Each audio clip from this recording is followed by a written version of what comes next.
Matthew, who's a Chelsea fan. What were your thoughts on Chelsea today, Matthew? Good 3 points. Yes, good evening, Mark. Great show as always. Thank you. I think it was a good 3 points for Chelsea. Obviously, discounting the Carabao Cup fiasco on Tuesday, I think it's been a decent period for Chelsea. 4 Premier League wins in a row at home for the first time in like 2.5 years now. So that's a real positive. And 3 wins in a row for the first time in like 15 months. So I think people are going to say Poch out and all this sort of stuff because of the FA Cup, not FA Cup, sorry, Carabao Cup. But I think he's doing the best of what he can do, as a lot of managers are doing because of the injury crisis. Yeah, I've watched Chelsea a couple of times this week. I watched the Middlesbrough game. I've seen them a few times this season, watched the game today. The only thing I would say about Chelsea is, and I don't want to compare them to Manchester United, no one wants that, is other than to say, I still think that, I mean, look, the striker thing I've said for a long time, you spend £1 billion, why don't you buy a striker? But they just, they seem to lack an identity in the final third of fluidity. But I agree with you, like sacking the manager is not going to change that. I think there's some hard yards for Chelsea, hard work to put in. They're a long way from where they need to be. But look, I don't know what was your thoughts on that first of all, and then I'll ask you about the red card. Do you see an identity with Poch? I do see an identity everywhere up to the final third. Yeah. So I see from defence to midfield in similar ways to how he was trying to do it with Spurs. But obviously when he was at Spurs, he had Harry Kane and Heung-min Son, which are just, Rolls-Royce type goal scorers.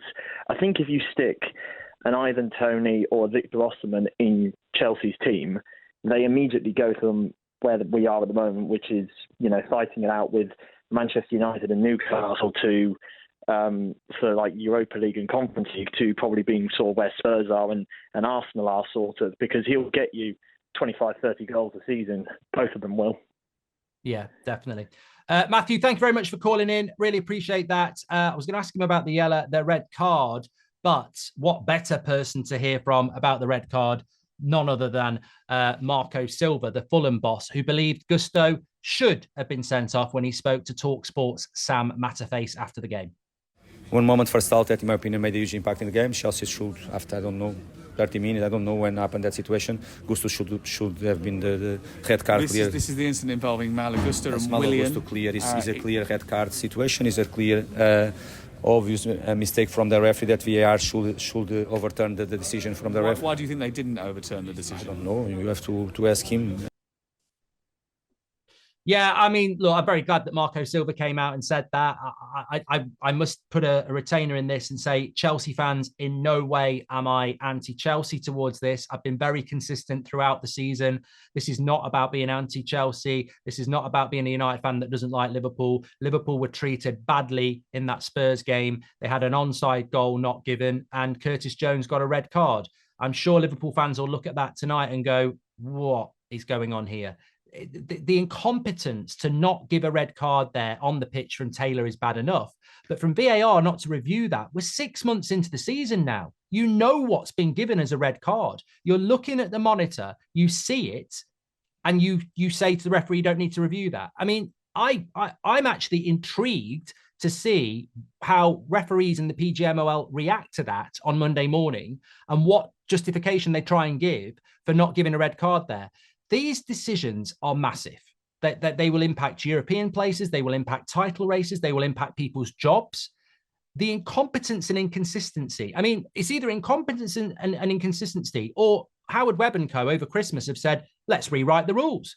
Last night in the Burnley game, the keeper gets fouled. We know that's a foul on the keeper. We've known it for years. We might think it's soft, but we know it's a foul. Not anymore. Not anymore. That we're going to give that now. So you can barge into a goalkeeper now, apparently, or can you? Or was it just a mistake? And again, today, you can now go in with your studs up and catch somebody. Can you? Can't you? I don't know. And this is what I mean. Have they changed the rules, or are we just living in a world of incompetency again? Marco Silva's correct. It's not Gusto's fault. It's not Chelsea's fault. They have to follow the rules, and they might be on the end of this themselves next week. The ironic thing with Gusto is he got a red card for the same thing a few months ago, and now he doesn't. What is it? Buy one, get one free? I don't know. It's incredible. And I have sympathy with Fulham, like I have sympathy with a lot of other clubs this season, because the inconsistency is what absolutely infuriates us all. And it's not because we're pro Fulham and anti Chelsea, or we're pro Liverpool and anti Spurs. Every club seems to be victim of this.